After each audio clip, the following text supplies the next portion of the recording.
Assalamualaikum warahmatullahi wabarakatuh. My name is Muhammad Imran Daniel bin Maslan and my student ID is 2023-868 and 194. I am diploma student in mechanical engineering. So, this video presentation is prepared for my final year project requirement. The title of my final year project is Design and Fabrication Compact Size Wheel-Powered Pesticide Spraying Machine. This project includes mechanical engineering applications like design, analysis, and fabrication. This project was guided by my supervisor named Muhammad Faiz bin Muhammad Mazlan, who was helping me by giving advice, feedback, and support to complete this project. Throughout this video presentation, I will provide you the problem statement, objective, methodology, and conclusion. The second slide is mentioned about the problem statement. Problem statement is that we detect before we design this project. Firstly, traditional backpack sprayers are uncomfortable when used for a long time. The weight of the sprayer put a pressure on their back and shoulder. It can also cause back pain and tiredness. The second one, motorized sprayers are available, but many of them are large and heavy. They are also expensive and not suitable for small-scale users. In addition, motorized sprayer had a complex component. Because of this, they are difficult to set up, operate, and maintain. Another problem is spraying efficiency. Most traditional sprayers only use one nozzle. This limits the spraying area that make the user need to spray the plants one by one, which takes time. And for the third slide, it was shown you about two things, which is objective and scope of work. We will go through the objective first. The first objective is to design and fabricate the compact size wheel-powered pesticide spraying machine. The compact size is very important to make sure this machine design was easy to move, easy to handle, and suitable for daily use. The second objective is to test the functionality of this machine. It is to make sure that this machine was perfectly fine and the spraying process is effectively. Functionality testing is important to make sure that all the components that we attach for this machine are going smoothly. Then we will go through the scope of work. Scope of work divided by 3. The first one is user-friendly. Why is it called user-friendly? It is user-friendly because this machine was not using a complex component. So it is suitable for people who have limited technical skill. It can fix by their own if anything happens. So they do not worry about having a maintenance and so on. The second scope of work is main target users. This project focuses on small-scale farmers in rural areas who require a practical and affordable spraying machine. And the last one, of course the third one, we will go through the fabrication of the prototype. Suitable materials are selected to ensure strength and durability.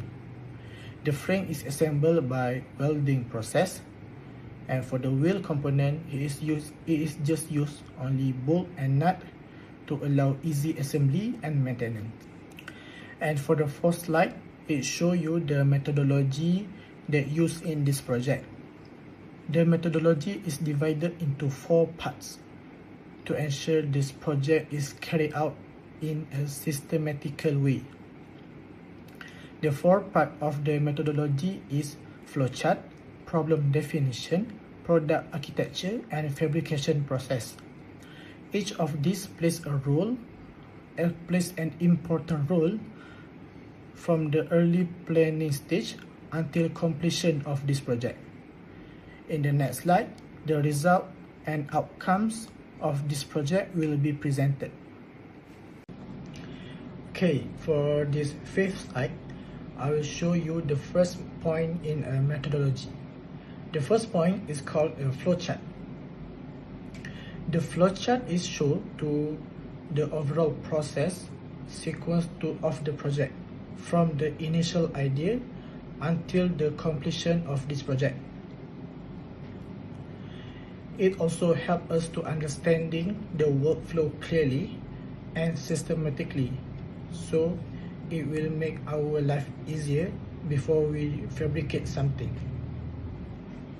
For this slide, it will show you the second stage of methodology. The second stage is called the problem definition. I know that you understand what is problem definition is. Okay, problem definition is like about how we identify the problem before we design this project. The main problems are identified and clearly defined.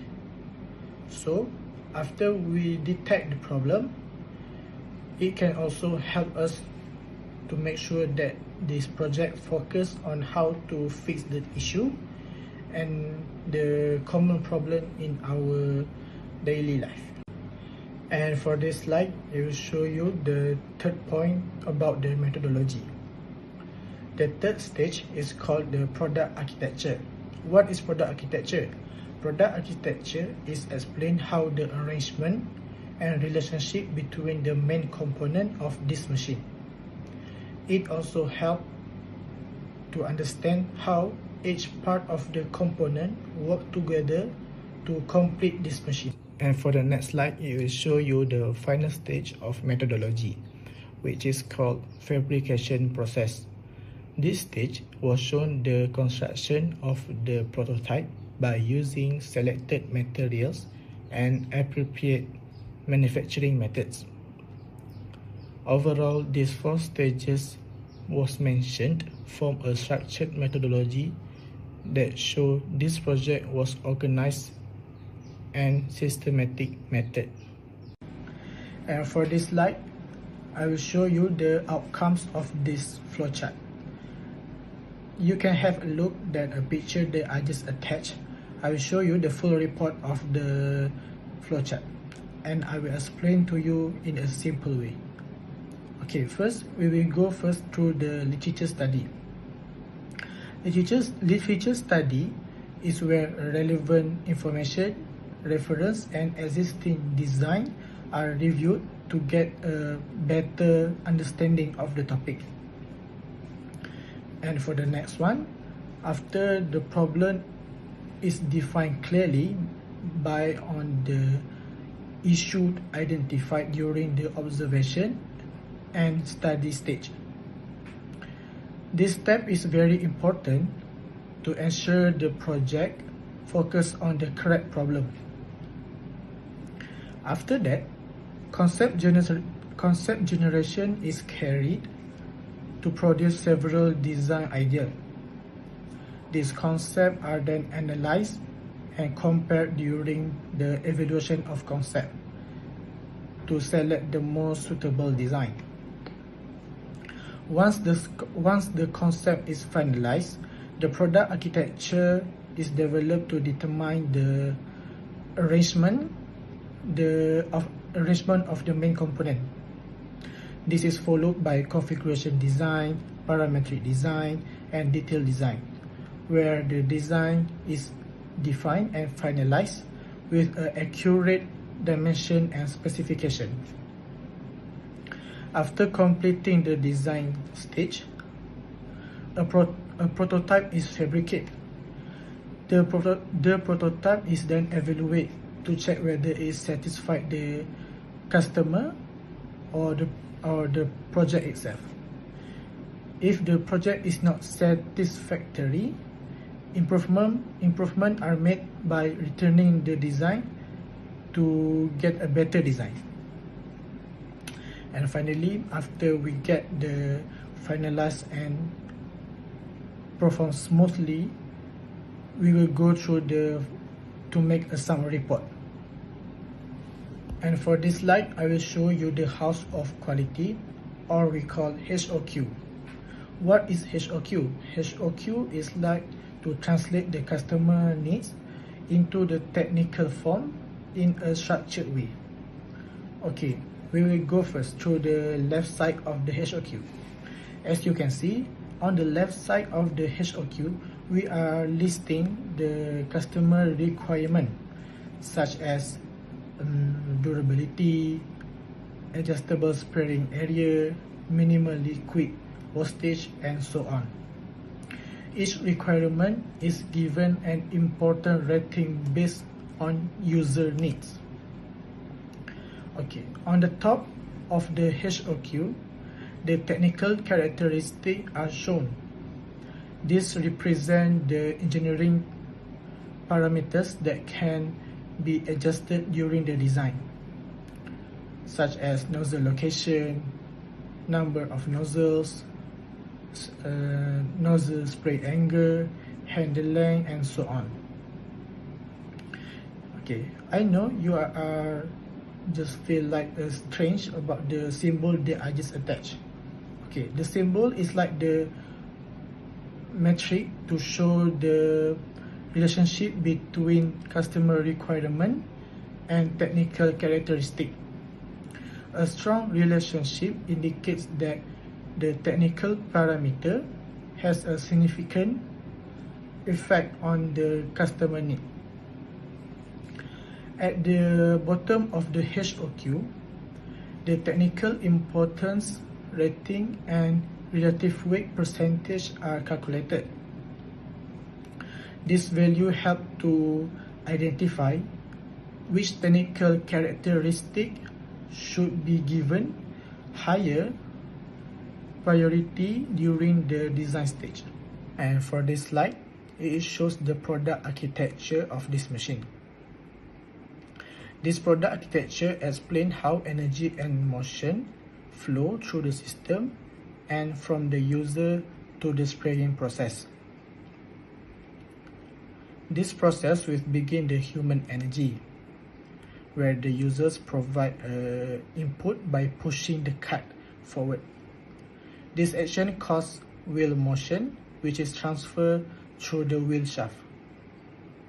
The rotational motion is then transmitted through the mechanical transmission system to pump drive shaft. This mechanism converts the wheel motion into pumping motion. The pump drive shaft drives the pump, which generates pressure to move the liquid. The liquid then flows through the hose and finally reaches the spray nozzle, where it is sprayed onto the target area. Overall, this product architecture shown as imaginary about how this project flows.